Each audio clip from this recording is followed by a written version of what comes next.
Hey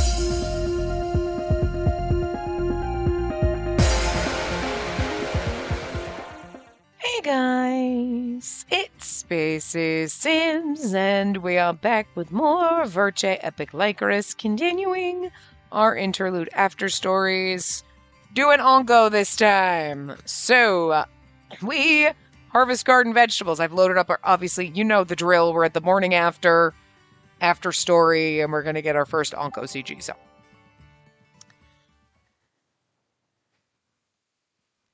I stepped out into the garden since Adolphe gave me the okay to use whatever vegetables he was growing to make a nutritious meal.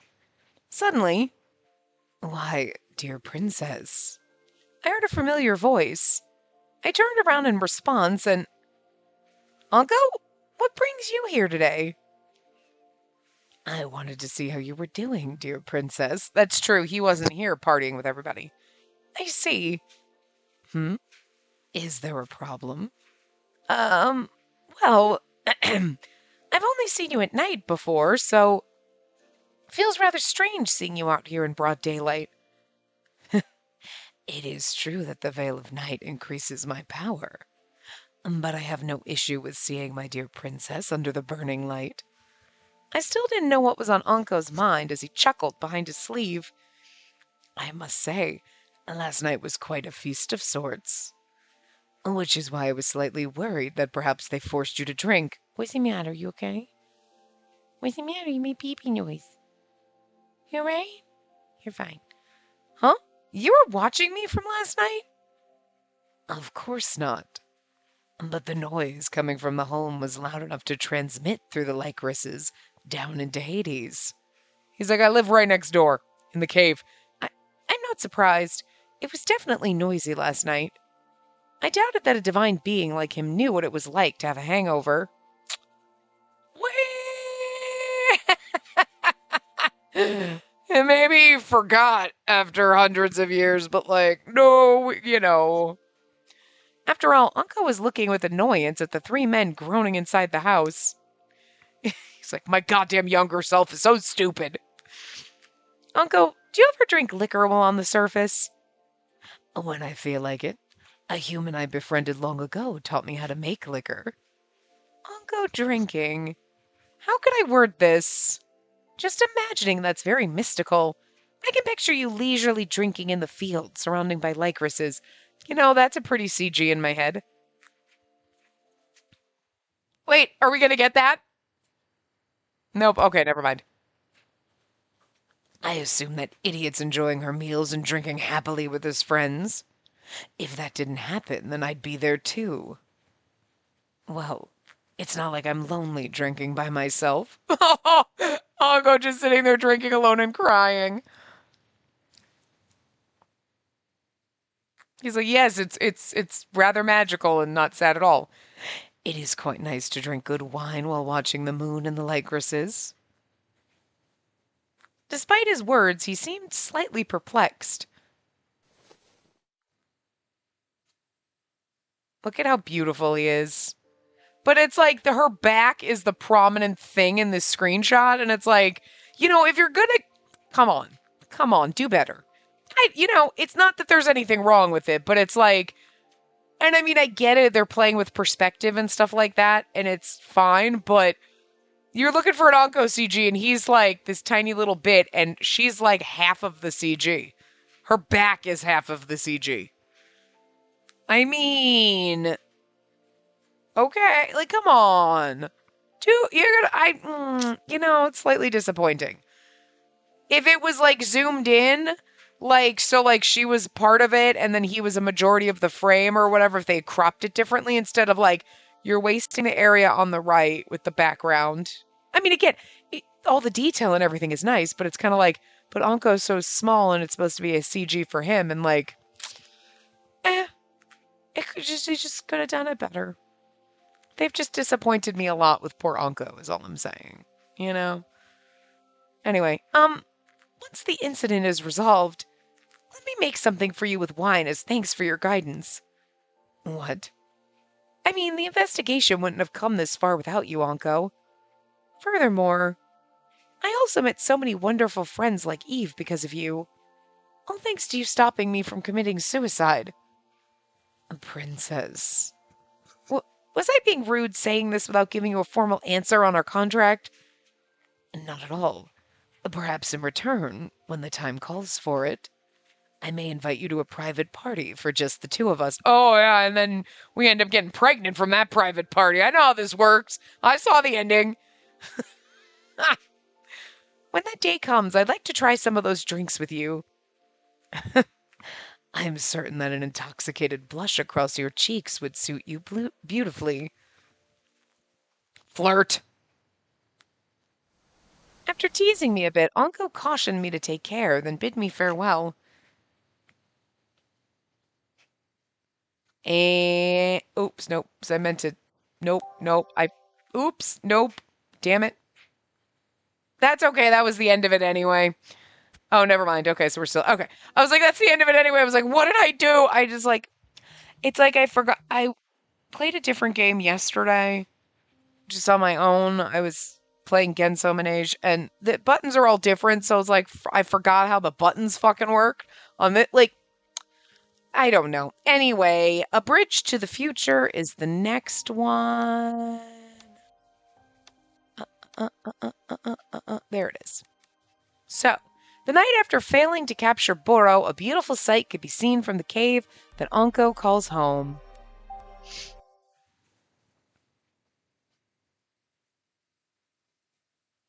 Not the CG, but it is a CG. It's a flashback. And to be honest, I wanted to meet you much sooner. I wanted to extend my hand to you, to save you from your suffering. Thank you for being born into this world. Thank you for not giving up on life. Thank you so very much. The kind watchman of death who came to me, he gave me assurance of my right to live as any other human. I was sure I'd never forget this, even after I died. The plan I'd been taking part in with Eve and the others to catch Boro, God, I hate the white on white. Oh, dear God. It ended in failure, and after a number of them appeared, I managed to escape, though just barely. It wasn't only Boro who was chasing after me, but Mother, who seemed possessed by something as well.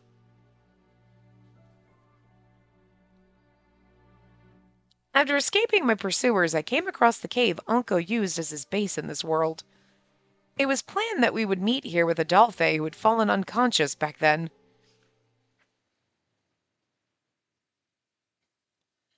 I conversed with Anko in the flower field near the mouth of the cave. He took one of the proudly blossoming Lycorises and swiftly put it in his mouth when... So another flash... We get a lot of flashback CGs in this one. Well, that one's gone now, so never mind. The next moment, he dropped a dagger. Okay, we've already... Are you giving us an interlude after story, like a little story thing that's going to be like... Because we had that, like, okay, just a little catch up, and now we're going the dagger thing. If you make me read all the same shit about the dagger and you don't just, like, gloss over it, like we didn't... I'm just over this game repeating everything is all I'm saying. Adolphe's dagger... Anko, why do you have that? You've been carrying it all this time since the night I dropped it, Anko? I mean, this was always just a couple little lines, but still, it's like, really? I'm just over them repeating shit. I'm just fucking over it. Yes, but I completely forgot about returning it to him. Well, I can return it to Adolphe for... No, I'll return it to him later, blah, blah, blah. Why? After holding on to it for some time, I began observing the blade out of curiosity, and it was then that I accidentally dropped it and chipped the blade. Okay, anyway, we know all this shit. This is not how I wanted to start this. Don't make me, like...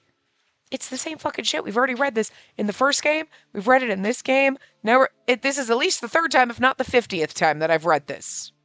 That I don't know why that annoys me so much, but it does. I wish to return it to him after I've repaired it, blah, blah, blah, and to keep it quiet. Because we know it's not really the same dagger, so... Anyway, get it fixed soon and return it to him. Okay. And then, of course, I appreciate... Okay, fine. We don't care. I don't give a fuck. Sorry, but I don't want to waste time reading the same shit over. This is what happened after we had that conversation. When we didn't need to do that conversation again. It was a beautiful view that only he and I could see. After making a small promise between the two of us, we waited for Adolphe's return at the middle of the flower field. However, what we heard wasn't footsteps, but the sound of dripping water that came falling on my nose. It seems like it's starting to rain.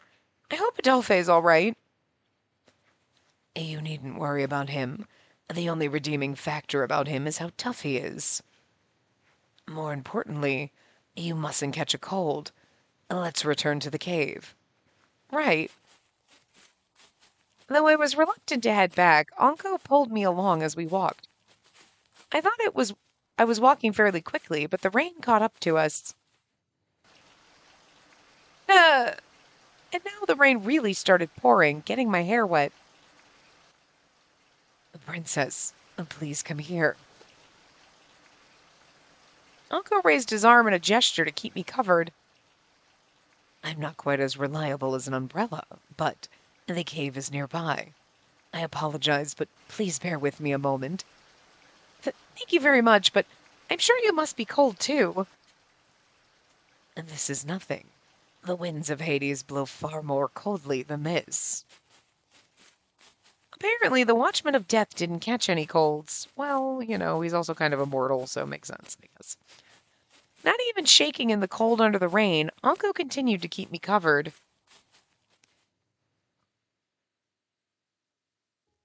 After taking cover in the cave, the sound of the rain left us. Fortunately, because Anko kept me covered, only part of my hair had gotten wet. Considering how strong it is, I imagine it won't let up until morning. Princess, are you sure you're not cold? I'm fine, thanks to you. I'm fine, thanks to you keeping me covered. And right after I spoke, achoo, of course, because we got wet, so therefore now we automatically have a virus, because that's how it works. Oh, God.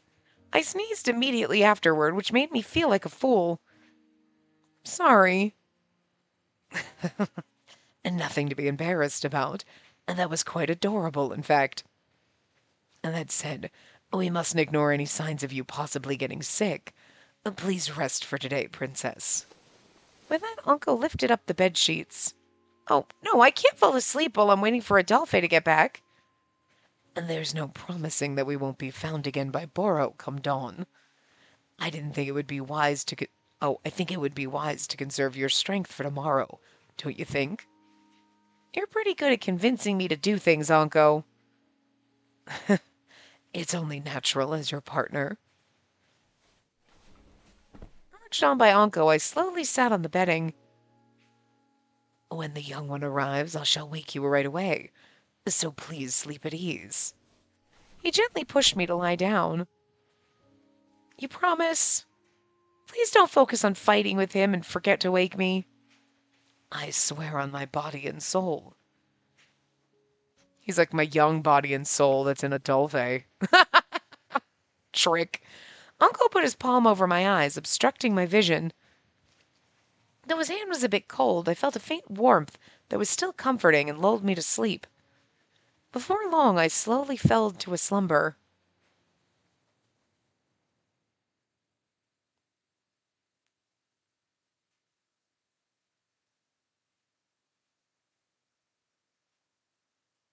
Now we're Anko. Okay. I was like, if she's asleep, then yeah, okay. There was always meetings and partings with the rain. Adolphe, CG. It was also in the rain when I took in Spacey, who stumbled my way, crying with nowhere else to go. Mistaking me for death, the young girl looked as if I would offer her salvation. And I just felt so sorry for her. Although I was reluctant to do so, I brought her into my base of operations. This one's like flashback CG heavy, which I'm not complaining about. However, after seeing Spacey live on as my little sister in admiration of me, I could be proud now of my decision, knowing it was no mistake. I felt so much joy from gaining one more thing to take care of.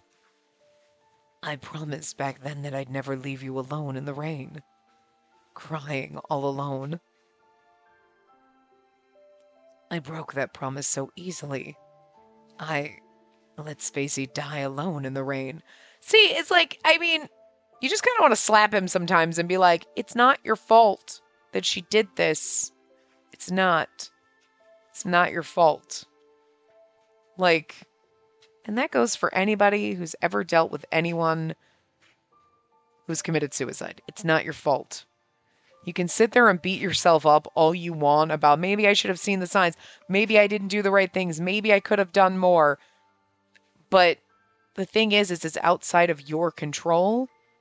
Someone else took their life into their own hands and took it away from themselves. You did not do that.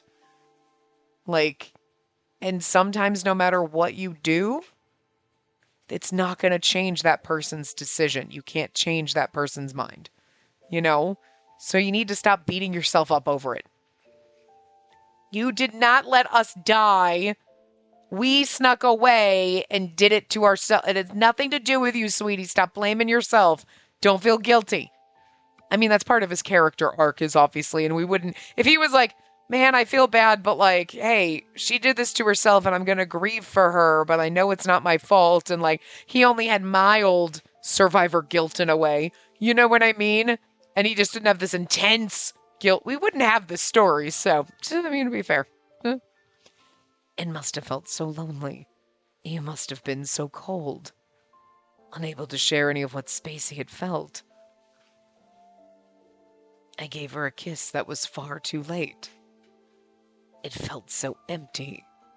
Her lips, beaten under the rain, felt so terribly cold.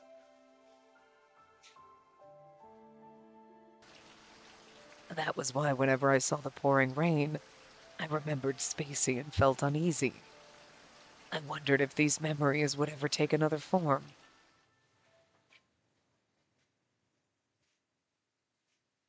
Now we're me again.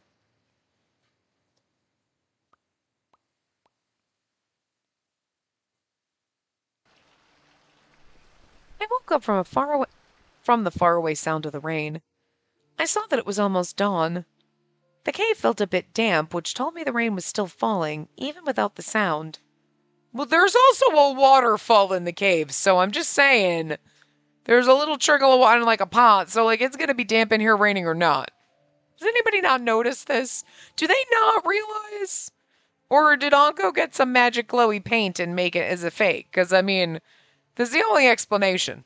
There's like, it's damp in here. It must be raining. Do you not see the waterfall a foot from you? Like, that I'm sure is worse now because of said rain, but like, it's like they forgot the background existed. The rain doesn't seem to be letting up, Anko.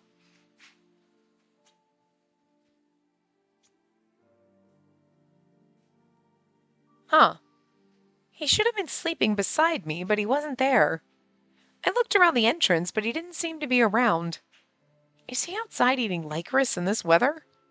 He did say the Watchman of Death didn't feel any cold.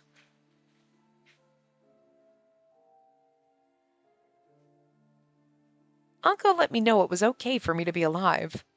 The look on his face back then seemed so happy, and yet sad. I just couldn't help but let him be. I got down from the bed and prepared some towels so he could dry off as soon as he got back. After doing so, Uncle? I left the cave to look for him. I carefully made my way through the rain-soaked fields of flowers, trying not to fall, and found the Watchman of Death standing in an open part of the field. Is he going to be, are we going to see him drenched in water? Are we going to see him dripping wet? Because, like, okay. Paying no mind to getting drenched in the rain, he simply looked up toward the gray sky. Maybe he was thinking of something. Well, I felt I shouldn't just call out to him. I'll go. I slowly stood beside him. Princess, what are you doing here? Kissing? We're going to kiss in the rain now. If I'm going to get soaked in the rain, we might as well kiss in the rain and make it romantic, is all I'm saying. Make it worth my while. I couldn't find you, so I came out to look for you. I see. I must have made you worry. But there's no need for such concern toward me. You mustn't catch a cold. Please head back to the cave. Even if I do, you intend to stay here, right? Yes. I wish to do some thinking out here. In that case, I'll stay too. You know, girl, boundaries. Maybe some people want to think alone. I saw Unco's surprised expression as I adjusted myself into a position to stay there for a while. I just had to, since Uncle looked so sad looking up into the rain. I don't want to leave him alone like this. That was all I wanted. Princess. Uncle reached his hand out to me to try and persuade me to go back.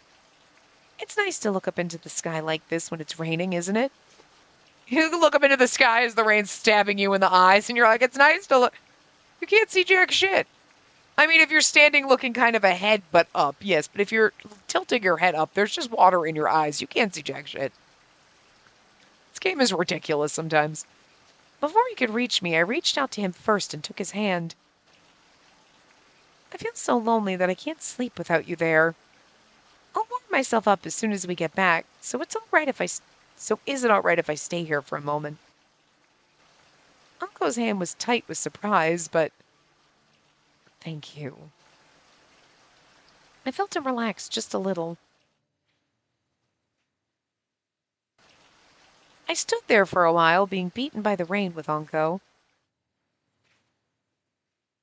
Okay. Waiting for the CG, man. But eventually the rain weakened and the color of Arpachil's sky began to lighten with daybreak.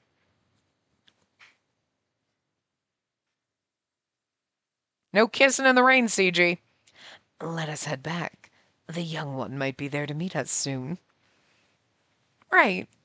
Unco relaxed his hand to let go of mine, but just then... Unco!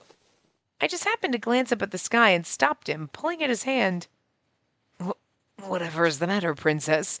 It's unusual for you to shout like that. Rainbow? Look, up in the sky! It's so pretty!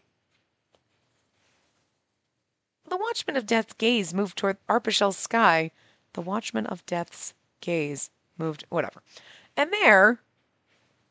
Oh, okay, there you go. Look at his little shock face. He so doesn't look like Anko here. He looks like so innocent.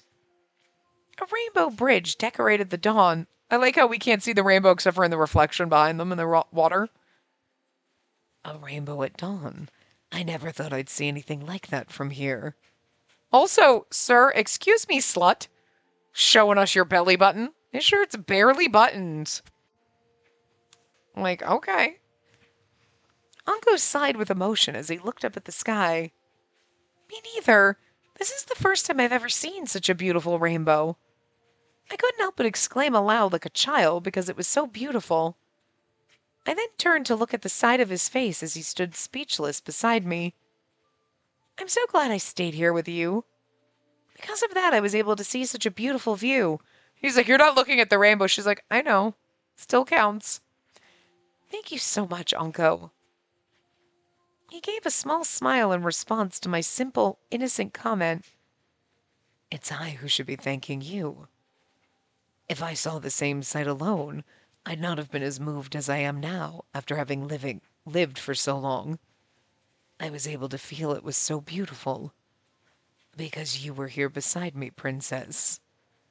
And the happiest thing about this sight is that I was able to see it with you. He grasped my hands that were about to let go of him and looked up at the beautiful dawn. Thank you, Spacey. I'm so glad to have been able to see this view with you. The memory of the rain this morning will be a precious memory I hope to never forget. See, and because before he was like, every time it rains, I think of her and I feel a little sad. And now it's like, now I'm going to think happy shit. Aw, cute. Okay. So, okay, that one is What's-Her-Face. That is The Drifter. Okay, we've read that one. We've read that one. This is One Final Moment Between... I don't know who that one is, so we've read that one. That one is Salome. Okay. We've read that one. Okay, so this is a bad ending after story. But this is Anko and Adolphe, so we might as well read this one. So, following Kill Me, the days flow by without any change, and everyday life filled with gentle smiles. True. Uli. Oh, was Kill Me the one like where she was like, she's basically like covered in Lycoris blossoms and dying or whatever? Was that the one? We'll see. Prepare to be traumatized. The sky over Arpachel was beautiful today as well. The house they lived in was surrounded by a calmness so serene it symbolized peace itself. I guess that should do it. I've gotten used to growing these new vegetables now. I'm sure Spacey would get tired of having the same ones day after day, too. He harvested the vegetables he grew himself and put them in a basket. After washing the vegetables to use for the day... I'm back. You were literally right outside. You are late. How long does it take to pick some vegetables? The princess has been waiting for us to make her breakfast. Says the guy who can't do any heavy lifting. Help me peel these and roll up those uselessly long sleeves. Replying with a disgruntled look on his face, Anko stood next to Adolphe as they both began peeling vegetables. I never thought the day would come when I'd be standing here beside you to do some cooking. I love the fact that, like, we're probably in a vegetative state and these two have to live together to take care. It's ridiculous. It's sad and depressing and ridiculous. If you don't like it, you can leave, freeloader. While tossing back snide remarks, Adolphe quickly moved on to cooking. Today's breakfast was a vegetable soup for easy digestion. Along with that, a simple egg dish. After chopping the vegetables into suitable sizes, they were slowly boiled so they'd be easier to consume. You've gotten much better at this. This is not as good as the princess's, but not bad. I could say the same to you. For the Watchmen of Death, you're pretty used to the domestic life.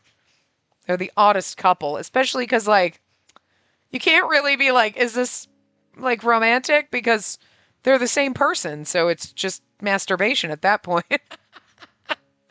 It's like, this is literally just Adolphe or Anko spiraling into madness and talking to themselves. Basically. That's what it is.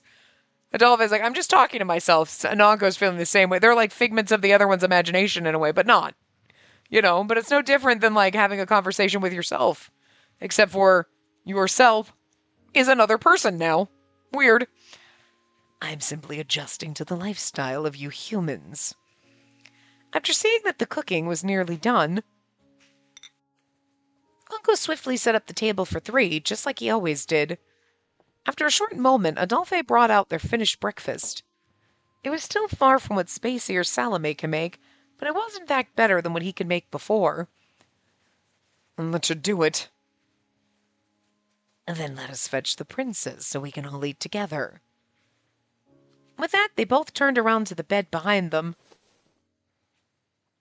There lay a corpse, its body covered in red. No, it wasn't technically a corpse. What is it, Spacey? Are you that eager to eat the food we made?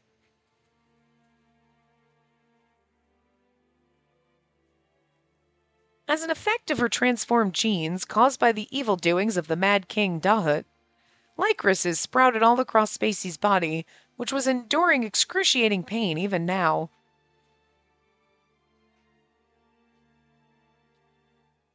According to him, it looks like we can keep you alive in this state as long as we take care of you. I will not return to Hades.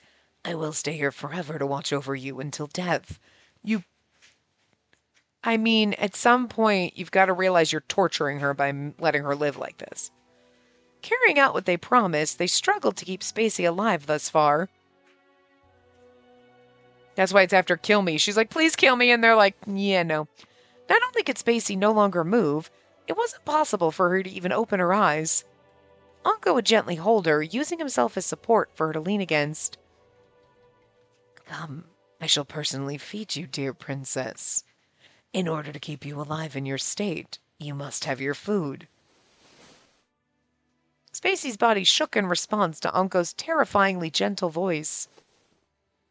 This time, as if now taking his turn, Adolphe embraced Spacey from the front of her as she continued to shake.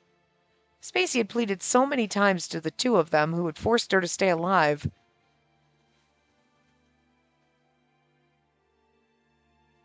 "Help me," she would say, and every time they'd both say in unison,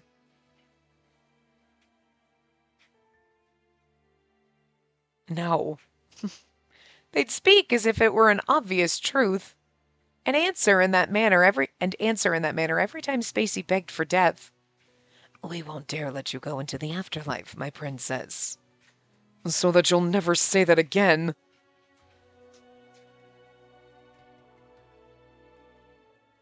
"We'll pamper you again today so much that you'll cry tears of joy." I'm pretty sure it's pain and agony, but sure, whatever makes it easier for you two psychos. Those were the words they spoke as she pleaded for her end. I mean, I get it. Like, they've lost their fucking marbles and they've lost the plot. It's, like, so depressingly sad. Because it's like she's in agony and they're like, did we...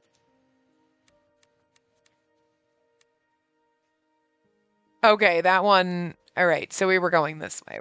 Couldn't remember which one. That's everybody, so we'll skip that one for now. This is an Anko, a one. Okay, the Watchman's Troubles. The Watchman of Death, Anko, has finally met the Maiden of Death. After he stops her from committing suicide, his mind is filled with anguished thoughts.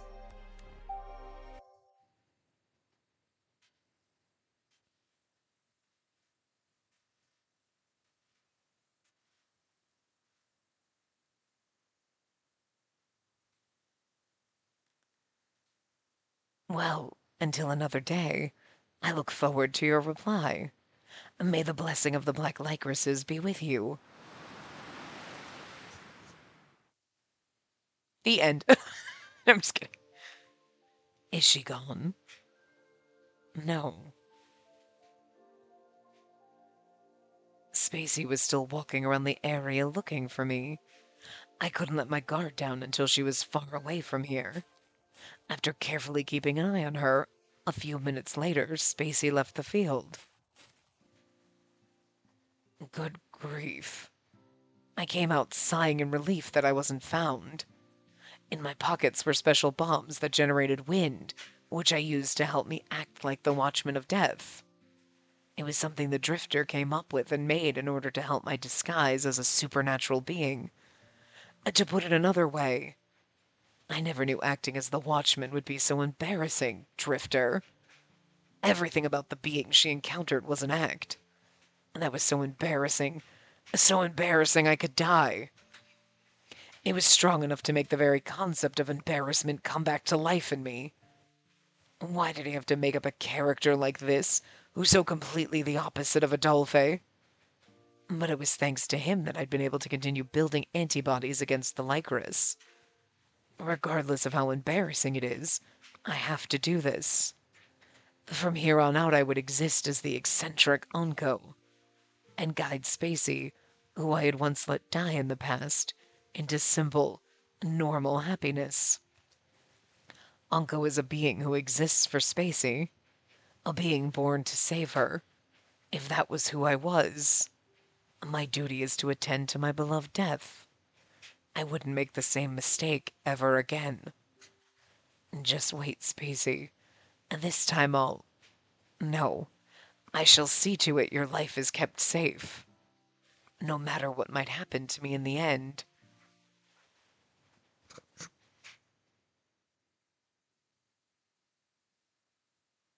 Okay, that one was quick. Okay. So that's everybody. This is everybody. That's Salome. We have a lot of Eve and Mathis ones, to be fair.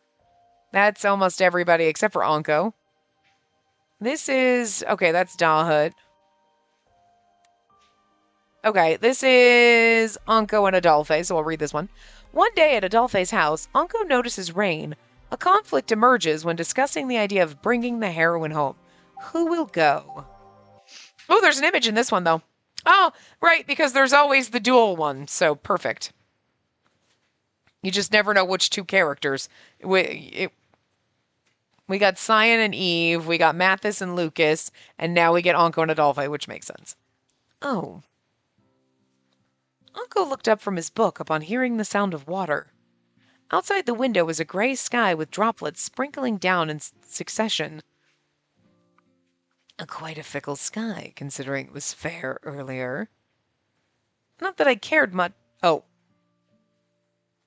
Are we supposed to be Anko? Because it just says other. Not that I cared much as I was inside, but she still hasn't returned home from shopping. I don't recall her taking an umbrella. I should have gone with her to carry the groceries. This is the only thing. Okay, that's not the only thing. There's a lot of things to nitpick about this game, but this is one of them. They say other, but then you're Anko or you're Adolphe or you're someone, and it's like, be consistent, because it's not like you don't have the Anko title card and then says Anko and then you know who you're reading as. You have the other as okay, you're just it's just narration. It's a generic narrator, right? And then there is a specific character perspective, and you have all those, but you're not consistent with what you're doing with them, like this. It should be Anko. It starts out as like, he looked up at the rain, and then all of a sudden it's like, I should have done this. And it's like, if you're going to do that, or like the other times, at least there's parentheses around it. So you're like, okay, it's his inner monologue. Fine, that would be fine. But now you're doing, like, that annoys me. Like, fucking pick a lane. You can't, you just fuck it up. So it's like, why? There's no consistency. Also, the white on white text seriously fucking annoys me. Like, whoever thought that was a good idea? Seriously? That, and then you can't decide if you're a narrator or you're in a perspective or what you're doing. Like, you're not consistent with that. Is like, I don't know. Like, overall, generally, yes, we've had fun with this, aside from Anko. I told you this was going to happen. Anko's route was a slog, and it was boring as fuck for most of it because we just replayed the first game. But I'm like, once we get to the end and we're doing more fun stuff, I'll be like, I forgive it, it'll be fine. The overall impression is like, at least we've had fun. Okay, overall. But I still feel like they half-assed a lot of this. Because a lot of it is like, let's just reuse the first game and then that'll pad out the runtime. I'd rather you gave us new stuff without repeating all of the shit from the first game, and it was shorter, and you paid attention to the details like this. Like, first of all, look at white on white text is the dumbest thing ever. Don't fucking do that. Don't do that. That little detail would have been so much better, would not hurt my brain. And also, shit like this. Are we in Anko's perspective? Then why did you start with narration? You know what I mean? And then you flipped into his perspective. Like, keep it consistent. So then I'm not like, what the fuck is happening? You know? Like, the details needed to be paid attention to more than, well, let's just make it long. So, and then rehashing the whole first game. That's where you put the emphasis on, which is just bad. You know? So, like, But anyway, just nitpicks because it's kind of annoying. No, I did ask her, but she left on her own, saying she wanted to keep the special stew she was making for me tonight a secret. I can't bear the thought that she could catch a cold. I should go out and find her. Decided on what to do, Uncle walked toward the small standing cabinet in the corner of the room. And again, if we're going to be like narrator, again, put the parentheses around it with him so we know it's his inner monologue. And then just that little thing. And then you'd be like, okay, we don't need to be in Anko's perspective because we know based on, and then having Anko on the top, that it's his inner monologue right now. But you're not doing that. Again, it's the consistency thing. Pick a fucking lane. You're just weaving around the fucking highway now, weaving in and out of lanes like a dick. So it's like, it's just irritating. Like this. This is his inner monologue. You can see Anko on the top. It's in parentheses. Okay, that's all you have to do. But then you have other parts that don't do that, and it's like, stop? Like, I believe his umbrella is inside this cabinet. He was sure of it. When suddenly someone grabbed hold of his hand from another direction. With Spacey outside, there was only one other person here. The two came to the same cabinet for the same reason of getting the umbrella. May I ask that you let go. I'm going to find my dear princess. I like how you're saying that with a straight face. This umbrella is mine. The two didn't budge. They both had their hands on the cabinet handle for the right to get what was inside. I'd rather have a dog go and find her instead of you. I could say the exact same thing to you.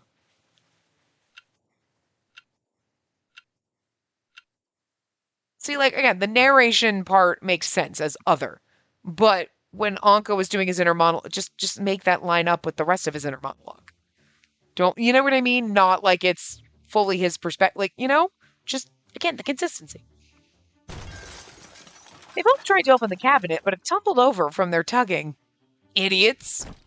From inside rolled out Adolphe's umbrella among his other belongings, but...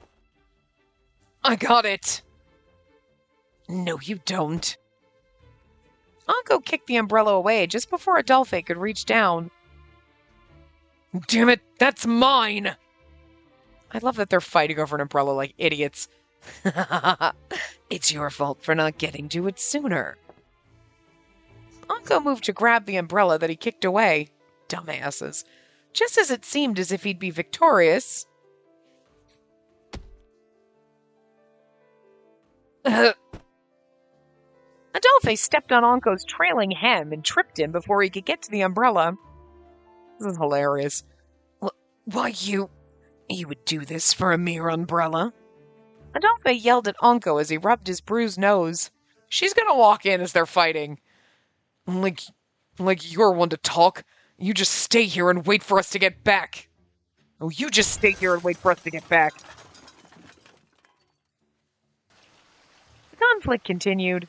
Hearing the noise, one of the passers-by who happened to be near mumbled, "You must be having some fun inside." An interesting thought. Okay. An interesting thought. Alright, I'll give you points for that one.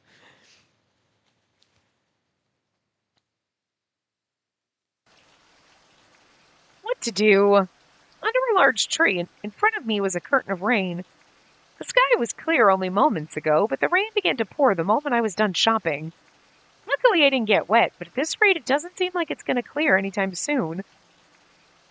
I could force my way through it, but I'd risk the groceries getting wet from the rain. Just as I was pondering what to do, two shadows made their way through the rain toward me. It's all your fault that I'm drenched now. It's your fault for not staying home. I do recall telling you that I'd go out and find the princess myself. I guessed... Right, I was like, one of them's Adolphe. Obviously, one's Adolphe, one's Anko, but I'm like, I don't know who's talking to which line, but hey, I guessed right. First time ever. You do know your shady ass would be thrown in jail the moment my guys see you, right? A familiar clamor coming from beyond. I didn't have a single doubt who they were. Adolphe! Anko? And there you are, Spacey. I do hope the rain did not get you. If you're cold, let me warm you myself. The two of them, each in their distinct attire, came dashing toward me. Don't tell me, you both came to get me. Unfortunately, yes. I was planning to pick you up myself, but... This youngster began throwing a tantrum about how he wanted to go alone. Waiting for his tantrum to finish would have put you at a greater risk of getting wet, so I allowed him to come. I could say the same to you. As usual, their bickering's so cute. Well, we did find you anyway, so let's get going before the rain gets stronger. Please use this umbrella, dear princess. With that, Anko handed me an umbrella. Huh? But what about you? If you only have one, why don't you two use it to get... Not a chance! Seriously? I figured they could use the umbrella together since they were about the same height. Because they're the same person. It doesn't matter if I share the umbrella with him. It would defeat the purpose of finding you if you get soaked. Indeed, dear princess. There's no need to worry about us. But I sort of felt bad for the two of them now. Why no? Why don't we do this then? I knew it was a bit too cramped, but... It's a CG with everyone together. Anko looks so happy. Oh, Adolphe looks pissed. Anko's adorable. This is too close for comfort. Truly, truly, things would not have ended like this had you stayed behind. The three of us were walking through the rain under one umbrella. We simply decided to stick much closer than usual to stay covered. Hey, stop pushing, Anko! My shoulder's out in the open! Then you may as well leave and run back home in the rain. You're the undead one here, so you do that. Not like a cold would kill you. Come closer, dear princess. Someone as precious as you must not be cold. Did you hear me? I couldn't hold back a giggle, hearing them go at it again. Princess, what's the matter? I'm sorry. It just takes me back. I remember how we shared an umbrella like this back when you, Mother, and I went out in the rain. Now that you bring it up, yeah, I remember that. Right, which is why us being like this feels like I'm with family. When it started pouring, I thought I was unlucky, but with as much fun as I'm having now, I think I'm really lucky. Happiness well beyond what death could ask for. I savored the joy of being with the two of them as my mind forgot how cold it was. If it rains next time, let's share the same umbrella like this again. I don't mind getting wet if I'm with you two. Phrasing, girl, inappropriate. You're welcome. Yes, I agree. Would be better without him, but as long as you're happy, it's fine by me. I enjoyed the time I spent with these two. We walked back home together as a family. Cute.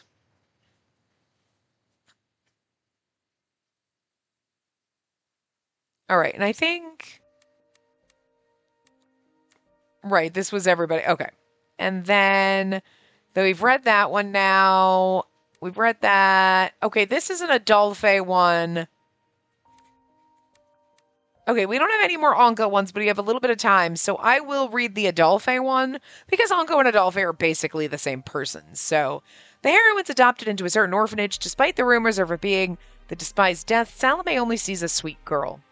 So, I can't go too much over an hour today right now because I'm at lunch, but it's only 47 minutes, so we might as well do, and this this is more related to Anko than a Mathis and Eve one. You know what I mean? It was the role of a parent to protect their children. So what was the role of a child? And that's something decided the moment you're born.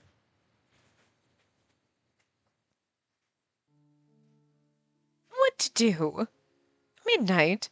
I'm humbled to myself in the empty hallway. What prevailed in my mind was a young girl called Death, whom I took into this orphanage a month ago. Initially, I thought that a girl with such ominous rumors surrounding her would hold some secret related to the country's curse. And technically I do. After taking her in, all she ended up being was a normal, sweet girl. No matter what secrets may actually lie within her, I'd never hand her over to Cyan now. She was just as sweet and adorable as Adolphe, whom I'd come to love as my own son. However, she seemed to believe otherwise. She doesn't come close to me and the others out of fear of killing us.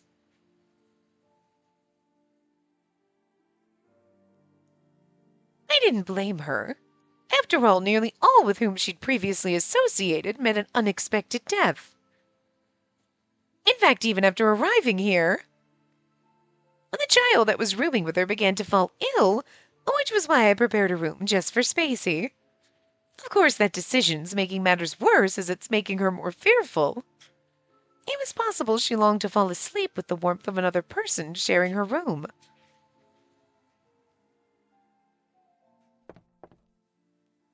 Oh, I stopped for a moment.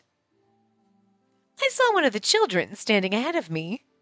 He was a young boy by the name of Mael who had become rather attached to Adolphe. I recalled that he was very excited to play with Adolphe, but something didn't seem quite right.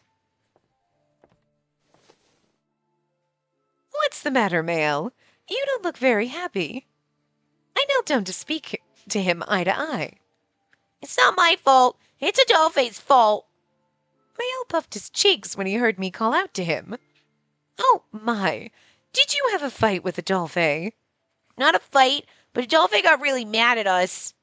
He yelled at us and said to never call Spacey death again.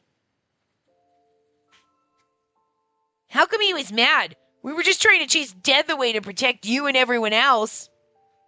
Jesus Christ, this is Milo the precursor.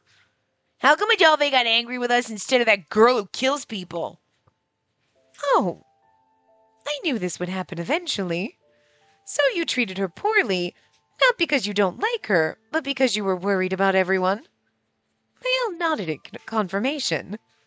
I do appreciate your thoughtfulness, but you, now, being mean to someone is a very hurtful thing.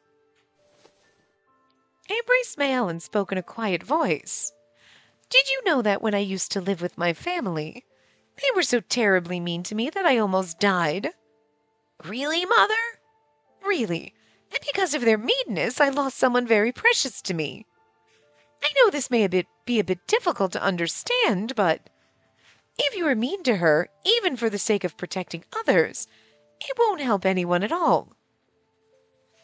I don't think it's wrong to be scared of her, but you have to remember that she's no different from us.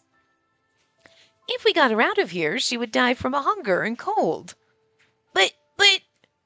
Please, I want you to give me and her a little more time. I'll find a way for us all to be safe while living together. Really? I don't want you to lie and end up getting killed by her. Oh, I won't die. It may sound strange to say this, but I am quite resilient and stubborn. Now then, you should get to bed. I'm sure the other children are worried and waiting for you to return. Okay, it's a promise, Mother. Yes, a promise. A mother will never break a promise with her child.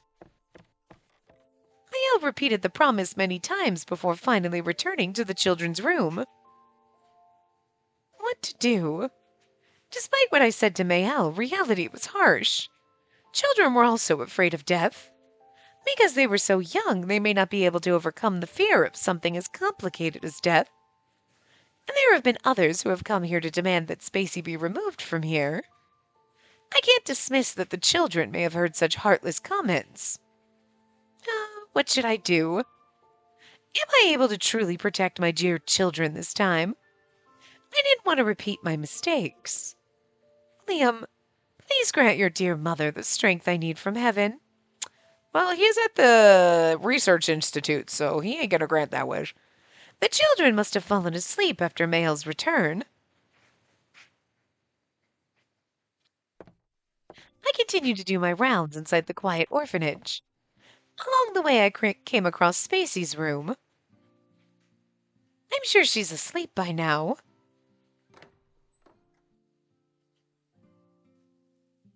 I slowly opened the door a bit to make sure she wasn't suffering from a nightmare.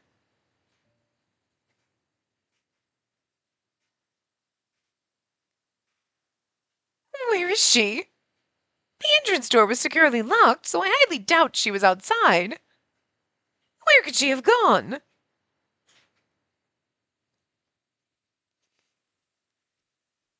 I found my answer soon enough. I searched the entire orphanage until I came across... snoring. Spacey was asleep quietly in Adolphe's arms. How adorable. Adolphe, why are you with her like this? I guess she sort of got attached to me. I mean, Adolphe's a teenager at this point, but yeah, I think. My hand rose to my mouth in surprise. Since when? I started sleeping next to her after I found out she was always having nightmares. But I think she got close to me after noticing I never even coughed despite being around her all this time. Since then, she's come to my room to ask to sleep here every time she gets lonely or scared. To sleep here at his room, but we're in the kitchen. Adolphe then explained very casually how he had Spacey in his arms since she had a hard time falling asleep today. I see. So that's why. But you don't have to force yourself. You have things to do too, right? Nah. At first I thought she was a nuisance when she started to latch on to me, but... She doesn't bother me much now. Adolphe shifted his arms carefully to cradle Spacey closer, as if handling some treasure. I know it's strange, but I'm pretty happy being able to be with her, too. I see. You look happy. Any mother would be happy seeing her son and daughter there for each other. Careful not to wake up Spacey, I patted Adolphe on his head as a reward for him being a wonderful brother.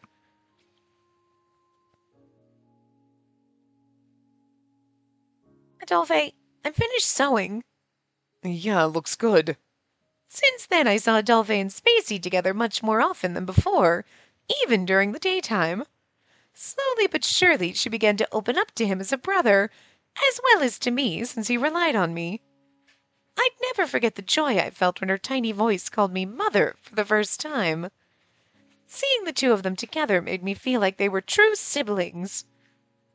It was then I realized that Adolphe, as unique as he was, needed someone similar who could understand him. I was sure those two would become a true family from now. If possible, I'd love for that family to include the other children and myself. In order for that to happen, I need to do my best so that Spacey can have a normal life. I wouldn't lose to a baseless rumor. Not a chance. Compared to the evil of those scoundrels rotten to the core, this is nothing. Still, Adolphe was already an adult, which meant he couldn't stay here forever. When it finally came time for him to leave, Spacey cried like never before. Adolphe! Stop crying. It's not like this is the last time we'll ever see each other. I'll come and see you on my days off. And be sure to take care of Mother while I'm away. Okay. Adolphe patted Spacey on the head, then turned towards me. You've done so much. You spent all these years raising me. So from now on, I'm gonna protect you and the kids as a member of the Corps. The look in his eyes was deep and sincere, as if determined to communicate it fully. In his hand was a single dagger that was given to him as a gift from Spacey. I knew he would cherish this gift from his younger sister and use it to support his own strength. I'm so glad I didn't sacrifice my dear children to Cyan. I was about to tear up, but before tears actually formed, I patted him on the head. Take care, my beloved son. There's nothing you need to repay me for. All I ask is that you think about how you can be happy. No matter what you do in life, Mother will always support you.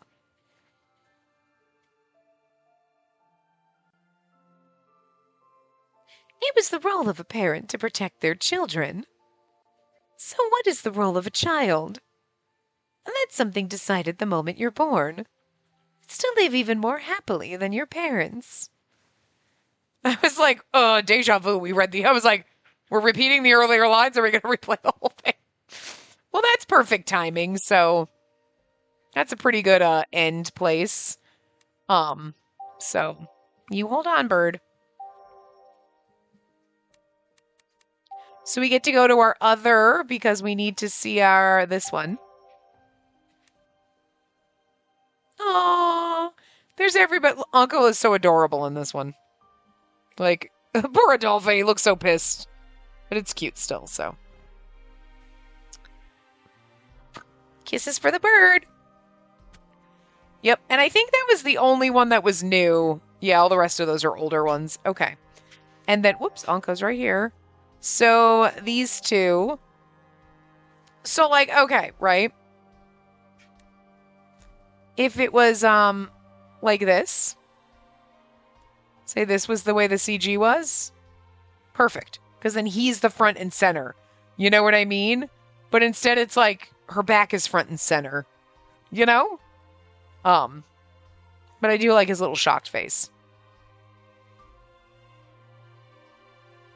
And this one's kind of cute too. But there's something about this one, like Anko doesn't look like Anko. Maybe that's part of the charm of it though. You know what I mean? Because like, he's got such an innocent look on his face, which I think is kind of fitting for the fact that like, you know, you never think that you're going to see Anko like that. But now he's got this like, oh, hey, it's a rainbow. And like, this little youthful joy where, like, he's just been suffering for so long. So it's kind of cute to see this innocent, wide-eyed little look. And but he's like ridiculously gorgeous in this one. Like he's like really pretty, but still has that little innocent look, like the little like wide-eyed surprise a little bit. You know what I mean? So I kind of like that about them. I think he's prettier in this one. You know what I mean? But there's something like kind of wholesome and adorable. Plus, like, look at that slutty belly button. But anyway, so we've got now just the remainder of the little side stories to do. So probably take 2 parts. I don't know if the Drifter side story. No, I guess the Drifter one, it doesn't have choices or anything. It might have a CG. We'll try to find, we have a couple of them that have CGs, so we'll try to leave some that have CGs for the next part and then the one after, because I'm assuming we'll probably have 2 parts after this for the remaining stories, because we have quite a few. I mean, and I would assume some of them are probably, because every once in a while, some of them are only like 5 minutes, some of them are 10 to 15, so who knows. But we'll see what we get through. And then, then obviously we have our part with the voice acting. So I'm thinking we'll probably have at least 3 more parts left. It would be nice if we had slightly longer. We had more, but I doubt that. Just because I could use a little bit of a buffer. But that's okay. But we'll see. So I will see you guys next time.